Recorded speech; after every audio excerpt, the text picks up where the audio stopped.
पास पक्का का मकान है उसी का इंदिरा आवास में नाम आता है और जो गरीब लोग होता है उसको छांट दिया जाता है। नाम से उन्हीं को पेमेंट करना है। यदि दूसरे के नाम से पेमेंट हो गया है इसका पक्का पुख्ता दीजिए, उसमें जितने भी पदाधिकारी होगा सब दंडित किए जाएंगे। मेरा कहना है कि हमने सभी आवास सहायक के साथ मीटिंग तो जरूर किए थे, लेकिन आपके माध्यम से कंप्लेन मिल रहा है। मैं एक दिन उन लोगों को मीटिंग करूंगा स्कूल आवर के बाद प्रमुख साहिबा के माध्यम से, और यदि ऐसा होगा तो उस पर मैं कानूनी कार्रवाई करूंगा। और स्तर में बात हुई है डीएम साहब से भी, एडीएम साहब से भी, डीपीआरओ से भी। बहुत जल्द नए कर्मचारी लोग आ रहे हैं। इंदिरा आवास सहायक जो होता है उसके बाद जो है तो पंचायत का जो कर्मचारी होता है उसका रोल होता है। क्या इसमें मुखिया का भी रोल होता है? और मैं गारंटी देता हूं कि डीएम साहब का सख्त आदेश है कि ऐसे धोखाधड़ी केस यदि है आपके नजर में एक दो केस दीजिए। डीएम साहब हमारे बहुत स्ट्रिक्ट है, तुरंत उस पर कानूनी कार्रवाई करें। जमीन रजिस्ट्री होने के बाद जो दाखिल खारिज होता है तो पहले 1000-1500 रुपया लिया जाता है, लेकिन अब 5 से 10 हजार रुपया लिया जाता है। खबरों के अंदर की पूरी खबर, हर खबर की सटीक पड़ताल, आपका भरोसा हमारी जिम्मेदारी।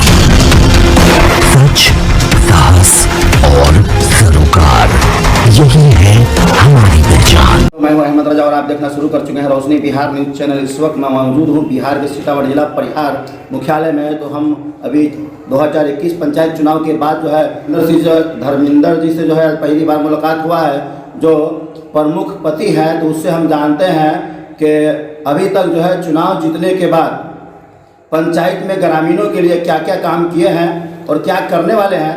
ये सबसे पहले प्रमुख पति जी, सबसे पहले आपका स्वागत है हमारे चैनल पे।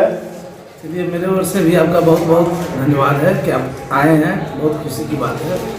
पंचायत चुनाव 2021 में लड़े थे, 21 में लड़ने के बाद 2022 में आपका पहला इंटरव्यू हो रहा है। तो चुनाव जीतने के बाद जो है जो 27 पंचायत जुड़ता है परिहार मुख्यालय से, तो ग्रामीणों के लिए आपने अभी तक क्या काम किया? हमने ग्रामीणों के लिए वादा करवाए थे, प्रमुख साहिबा वादा की थी जी कि भ्रष्टाचार को खत्म करना है। अच्छा। जो इंदिरा आवास में 10-20 हजार रुपया जो बिचौलिया गरीबों को शोषण कर रहा है उसको भी मुक्त करना है। उस पर हम लोग जी जान लगा करके मेहनत कर रहे हैं। अच्छा। और गरीब को मैंने आश्वासन दिया था कि परिहार से जो दाखिल खारिज होता है कर्मचारी को पंचायत में बैठाना, मैं पंचायत में भी बैठा दिया हूँ। और जो विकास की योजना है तो मेरे यहाँ 5 गांव पड़ता है, 5 गांव में 2 गांव में ईंट सोलिंग इस सब की व्यवस्था में करवा दिया हूँ। 3 गांव में है, वहाँ भी प्रोसेस में लगा हूँ। लेकिन विशेष क्या हम कहेंगे, जैसे कि आप बोल रहे हैं कि जो रिश्वतखोरी जो हो रहा था उसको हम प्रयास कर रहे हैं बंद करने का। क्या अभी तक जो रिश्वतखोरी बंद हो चुका है? रिश्वतखोरी तो मेरे नजर में बंद हो चुका है। यदि आप प्रमाण देते हैं कि इंदिरा आवास में यदि रिश्वतखोरी लिया जाता है तो प्रमाणित कीजिए। जो जैसे कि हर पंचायत में जो है तो इंदिरा आवास सहायक जो होता है उसके बाद जो है तो पंचायत का जो कर्मचारी होता है उसका रोल होता है। क्या इसमें मुखिया का भी रोल होता है इंदिरा आवास में? इंदिरा आवास में तो अभी तक मुखिया की नाम नहीं आया है। हम लोग के नजर में आ रहा है कि बिचौलिया मार रहा है, लेकिन अभी तक तो पता किए हम लोग हर जगह बात कर रहे हैं कि नहीं लिया जा रहा है। लेकिन आप प्रमाण दीजिए तो उस पर मैं कार्रवाई करूंगा। जैसे कि पंचायत चुनाव के बाद जो है आप ब्लॉक में जो है तो सभी सहायक को आप ये नोटिस किए थे कि किसी से 1 रुपया नहीं लेना है, लेकिन आज जो है इंदिरा आवास सहायक हो या मुखिया हो, हर पंचायत का जो हमको सुनने के लिए मिल रहा है, कमेंट पे कमेंट आ रहा है 10,000, 15,000, 20,000, 25,000 रुपया लिया जा रहा है। तो आखिर रिश्वतखोरी क्यों हो रहा है? जो बोल रहे हैं आपकी मतलब रिश्वतखोरी पे हम ध्यान दे रहे हैं, एक तरफ ध्यान दे रहे हैं, दूसरी तरफ रिश्वतखोरी हो रहा है, इस पर आपका क्या कहना है? मेरा कहना है कि हमने सभी आवास सहायक के साथ मीटिंग तो जरूर किए थे, लेकिन उसमें वो लोग वादा किया था कि 1 रुपया नहीं लेंगे। संजोग है वो लोग लेना बंद किया, लेकिन इतना ही में पूरा आवास सहायक बदली हो गया और दूसरे प्रखंड से नए आवास सहायक। अभी तक हमारी यह कंप्लेन नहीं आया। आपके माध्यम से कंप्लेन मिल रहा है। मैं एक दिन उन लोगों को मीटिंग करूंगा स्कूल आवर के बाद प्रमुख साहिबा के माध्यम से, और यदि ऐसा होगा तो उस पर मैं कानूनी कार्रवाई करूंगा। क्या मैं पंचायत में जाता हूँ ग्रांट रिपोर्टिंग के वाला अगर से आपको प्रूफ दे दूं तो क्या कानूनी कार्रवाई करेंगे? यदि आपके माध्यम से पंचायत में ग्राउंड रिपोर्ट आ जाएगी तो निश्चित रूप से प्रमुख साहिबा के माध्यम से उस पर कानूनी कार्रवाई की जाएगी। उसमें कोई तुमत की बात नहीं। जैसे कि आप बोल रहे हैं कि कर्मचारी साहब जो दाखिल खारिज जो करते हैं केवाला को, जो जमीन रजिस्ट्री होने के बाद जो दाखिल खारिज होता है तो पहले 1000-1500 रुपया लिया जाता है, लेकिन अब 5 से 10 हजार रुपया लिया जाता है। तो उस पर आप कैसे लगाम देंगे? इस पर हम लोग माने ऊपर स्तर में बात हुई है, डीएम साहब से भी, एडीएम साहब से भी, डीपीआरओ से भी जी। बहुत जल्द नए कर्मचारी लोग आ रहे हैं, कुछ लोग ट्रेनिंग में चले गए हैं, सभी पंचायत को पंचायत अलॉटमेंट हो गया है और अब 3000 से 5000 नहीं चलेगा। सब कर्मचारी को पंचायत भवन में रखने का सुविधा किया जा रहा है और जो इधर उधर माने भाड़े के रूम लेकर के बिचौलिया काम कर रहा है उस सभी को हम लोगों से बात हुई है। प्रखंड मुख्यालय में मेरे पास 10-15 को रूम है, सभी कर्मचारी को जो जहां पर बिहार सरकार भवन उपलब्ध नहीं है उसको प्रखंड के अंदर में उसको शिफ्ट कराएंगे। अच्छा, किसी पंचायत का कोई पंचायत ऐसा भी है जिस पंचायत में जो है तब मुखिया और इंदिरा आवास सहायक के मार्फत जो है तो अगर से घर बनाना है तो 20 से 25 हजार रुपया लिया जाता है, अगर से नहीं बनाना है तो 50-50 में बंटवारा किया जाता है। तो क्या ये गरीब का जो जान मारा जा रहा है, एक तो 40% ले ही ले रहा है तो उसमें घर क्या बनाएगा और क्या उसके पास बचेगा, तो इस पर आपका क्या कहना है? मालूम है ऐसा चला है कि कुछ माने बिल्डिंग वाले को भी पक्का का मकान दिया जा रहा है तो घोर अनियमितता की जा रही है, उसमें भी आप कह रहे हैं 50% पर माने वितरण किया जा रहा है। तो ऐसा है वो दूगो हमको प्रमाण दीजिए, उस पर माने आगे कार्रवाई करवाते हैं। आपको नजर में दूध के दूध पानी के पानी निकलेगा। बिल्कुल देंगे, लेकिन आप जो है तो जैसे हर नेता जो चुनाव के टाइम में जो वादा करते हैं और वादे को भूल जाते हैं, तो क्या अभी कैमरा लाइव चल रहा है तो आप जो है तो वादा करते हैं कि मतलब इस पे कानूनी कार्रवाई किया जाएगा, क्या वादा करने के बाद जो तो क्या भूल जाएंगे? नहीं, वो ऐसी बात नहीं है। हम लोग जो कहे हैं हमारी प्रमुख साहिबा एकदम स्ट्रिक्ट है इसके मामले में। किसी प्रकार का कंप्लेन ऐसा फुल प्रमाणित के साथ दीजिएगा तो ऊपर से भी डीएम साहब से माने प्रमुख साहिबा की डायरेक्ट बातचीत है कि वो ऐसा क्लेम मिलेगा तो उस पर डायरेक्ट एक्शन लिया जाएगा, उसमें कोई दुमत की बात नहीं, कोई समझौता नहीं। तो आप हमें लास्ट ये बताया कि अभी इंदिरा आवास सहायक में जो है आखिर किसका रोल है? इंदिरा आवास सहायक कर्मचारी जो जमीन का रसीद काटता है तो उसके आगे भी किसी का रोल है इसमें?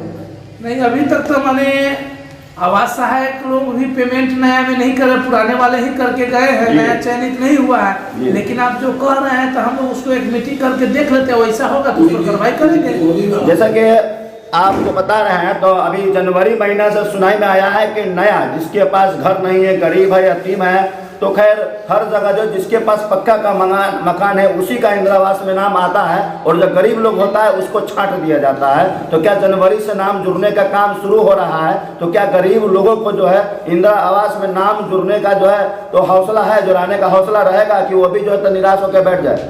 नहीं, इस बार निश्चित रूप से हर पंचायत में जो गरीब है, छूटे हुआ है, उनको निश्चित रूप से निस्वार्थ भावना से नाम जुटेगा। हम लोग उस पर माने 100% माने काम करने के लिए तत्पर है। सिर्फ अभी तक माने सरकार का गाइडलाइन नहीं है इसलिए नहीं जुट रहे हैं, हम लोग प्रयास में कर रहे हैं। हम खुद जहाँ से जीते हैं वहाँ मात्र 8 को इंदिरा आवास पास किया गया है। अच्छा। बड़ी दुख की बात है। मैंने डीडीसी साहब से भी बात हुई थी तो डीडीसी साहब बोले थे, वीडियो साहब को आदेश दिए थे कि मुख्यमंत्री आवास योजना में जोड़ने के लिए, लेकिन संजोग है कि सरकार के कोई कार्यक्रम के तहत नहीं जुटा है। लेकिन अब जब से जुटेगा तो हमको प्रयास है कि वीडियो साहब भी बोले हैं कि माने भेड़िया पंचायत में सबसे कम नाम है और बिशनपुर पंचायत में दोनों को प्रायोरिटी दिया जाएगा। लास्ट सवाल हम करेंगे आपसे कि कुछ पंचायत में, जैसा कि मुझे जानकारी मिला है, तो कुछ पंचायत में इंदिरा आवास सहायक और पंचायत सचिव के मार्फत जो है गलत पेमेंट भी करा लिया गया है और होता है। तो क्या ऐसे गलत व्यक्ति को जो है अगर से मैं साबित कर दूं पंचायत में जा करके, तो क्या ऐसे गलत व्यक्ति के ऊपर कानूनी कार्रवाई हो सकता है या बिहार सरकार का पैसा ऐसे ही बहता रहे? नहीं, यदि इंदिरा आवास जिनके नाम से उन्हीं को पेमेंट करना है, यदि दूसरे के नाम से पेमेंट हो गया है इसका पक्का पुख्ता दीजिए, उसमें जितने भी पदाधिकारी होगा सब दंडित किए जाएंगे। और मैं गारंटी देता हूं कि डीएम साहब का सख्त आदेश है कि ऐसे माने धोखाधड़ी केस यदि है आपके नजर में 1-2 केस दीजिए। डीएम साहब हमारे बहुत स्ट्रिक्ट है, तुरंत उस पर कानूनी कार्रवाई कर दें। ठीक है, बात करने के लिए बहुत बहुत शुक्रिया। तो जैसा कि मैं आपको बता दूं कि मैं प्रमुख पति जी थे धर्मेंद्र जी, तो इसकी जुबानी आपने सुना। तो अब हम हर पंचायत का जायजा लेंगे आखिर रिश्वतखोरी कहाँ पर हो रहा है, क्योंकि हर नेता वादा करता है कि हम ये कर देंगे वो कर देंगे। जैसा कि आप सुने हैं जुबानी कि अगर से रिश्वतखोरी अगर से कहीं पे होता होगा तो उसके ऊपर कानूनी कार्रवाई होगा। और इसमें मुखिया या वार्ड सदस्य का कोई रोल नहीं है, इसमें इंदिरा आवास सहायक और जो कर्मचारी साहब जो रसीद काटते हैं, दाखिल खारिज करते हैं जमीन का, उसका रोल होता है कि वेरीफाई करना और पेमेंट कराना, लेकिन इसमें मुखिया या वार्ड मेंबर का कोई रोल नहीं होता है। अगर से आपके पंचायत में अगर से मुखिया या वार्ड मेंबर रिश्वतखोरी करता है या पेमेंट डलाने के टाइम में पैसा लेता है तो आप हमें कमेंट बॉक्स में अपनी राय जरूर दें। उस जगह पर भी हम पहुंच करके कवरेज करेंगे, आखिर हकीकत क्या है, आखिर मामला क्या है जो रिश्वतखोरी किया जाता है। क्योंकि इंदिरा आवास में जो है 1,30,000 25,000 मिलता ही है, उसमें भी जो है 33 से 35% जो है तो ले ही लेता है। तो उसमें बहरहाल जो ग्रामीण जो है वो जो इंदिरा आवास सहायक के मार्फत जो है तो पैसा जो डलाता है तो उसमें क्या बचेगा और क्या घर बनाएगा। क्योंकि सीमेंट ईंट सबका सब महंगा हो चुका है, तो उसमें क्या घर बना पाएगा। अगर से जांच का विषय बनेगा तो विषय में जिसके खाताधारी पे जो अगर पेमेंट किया है तो वही जिम्मेदार बनेंगे। अगर से आज कोई बिचौलिया लूट लेता है तो बिचौलिया उस दिन जिम्मेदार नहीं होगा। जिस दिन डीएम साहब का बुलडोजर चलेगा उस दिन खाताधारी जिम्मेदार होगा, बिचौलिया जिम्मेदार नहीं होगा। तो आप लोग सतर्क हो जाए, रिश्वतखोरी से बचे। अगर से कोई ऐसा कंप्लेन रहता है तो आप मुख्यालय में आकर के आप कंप्लेन कर सकते हैं और हमें भी कमेंट कीजिए ताकि वहाँ पर जाकर के हम कवरेज कर पाएँ। ये अगर ये video YouTube, Facebook, Instagram, Twitter पे देख रहे हैं तो हमारे चैनल को सब्सक्राइब कर लीजिए, फॉलो कर लीजिए ताकि हर अपडेट आपको मिलता रहे।